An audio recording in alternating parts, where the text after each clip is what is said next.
Hey guys, The Apothecary Diaries is the most underrated anime of the last season. I loved the main character. She's so funny. Her personality is unlike a lot of other female anime characters in that she is very independent and intellectual. Not to throw shade at other anime women that I love, but it's really cool that this anime has like a strong, independent woman as the main. She's even different than the other women in the show. For one, her knowledge and intelligence is what's highlighted in contrast to the other women that are more voluptuous. Maomao stands out because she's got a small body, like petite body type, and she even draws freckles on her face with makeup purposely to be less appealing to the people of her time. Side note, I think freckles are beautiful and I kind of wish I had freckles. But anyways, so Maomao was raised by her father, Luomen, a respected apothecary, which basically means doctor. However, they lived in a shack in the red light district, so the women that Maomao grew up around were pretty much courtesans. And specifically from the Verdicris house, and I don't know if I butchered that, I'm sorry. They actually did teach her a bunch of useful stuff though. And I say useful because it seems like the women in this world aren't given opportunities to make a career or advance in life through regular jobs like court doctor, business owner, military officer. The only way to really succeed in this town society is through catering to men in one way or another, whether it's as a servant, courtesan, or wife. And hey, nothing wrong with that. You do what you gotta do to survive in the world that you're in. But it makes it that much more inspiring to see Maomao forge her own path towards success thanks to her unique abilities and medicinal knowledge and Sherlock Holmes level detective skills.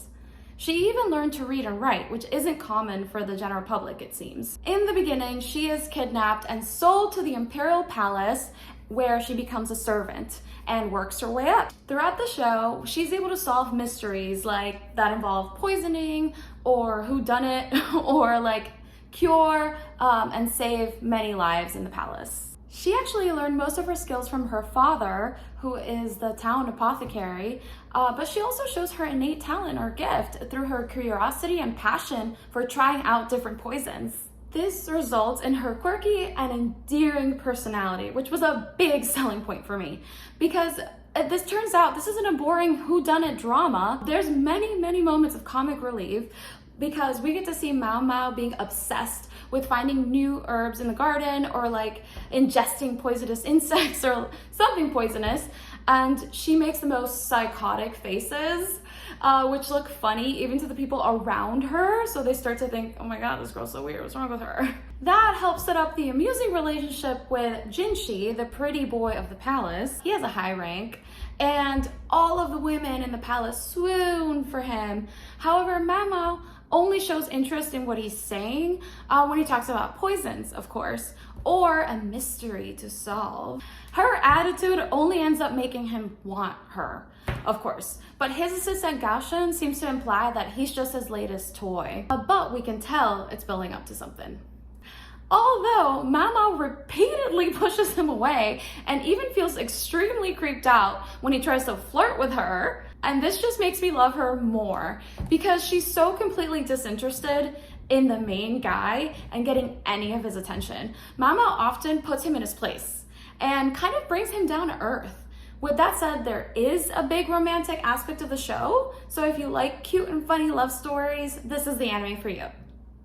Anyways, The Apothecary Diaries is definitely the most underrated anime of the last season because it's got everything. Even though it's a romantic anime, I've never seen a romantic anime mix comedy, mystery, and historical elements so well. It's not a reverse harem or purely romantic anime. It mainly focuses on the everyday mysteries that pop up in the palace, and Maomao has to help solve, with the bigger overarching story of her surviving life in this castle and Jinshi falling for her. We also get to know the Emperor's concubines and ladies in waiting, who all have a hand in helping Maomao survive the palace in some way. And they don't feel like side characters because we don't get to just see them for an episode or two. We see them for a while, and they're given thoughtful lines that hint at their high intelligence and skills they've had to develop to be where they are. For example, I think if I remember this right, at one point Mama tells one of the ladies in waiting that she was sold by kidnappers against her will to the palace. So she's upset that her salary is going directly to them and she's never seeing a penny. So the lady in waiting, at that moment, she like grabs a vase or a plate, hands it over to Maomao, drops it accidentally, and then says that, oh no, I guess we'll have to take it out of your paycheck, Maomao. And so the kidnappers are gonna have to take a pay cut. On top of that, she suggested to give Maomao a cash bonus on hand so that Maomao will get that money directly. Overall, I love how they portray the intricacies of the palace, where people are surviving, but they're also like constantly trying to eliminate their enemies through underhanded ways. Often the people who get blamed for bad incidents are servants who have no ranking, so they can either be fired and or executed. So our girl Maomao has to survive every time, and she pulls it off. And on top of that, she uses her skills to save lives. This anime is a must-watch. Don't forget to subscribe and hit the bell so you get my notifications of when I'm posting a new video with my opinions and hot takes on anime that I'm watching.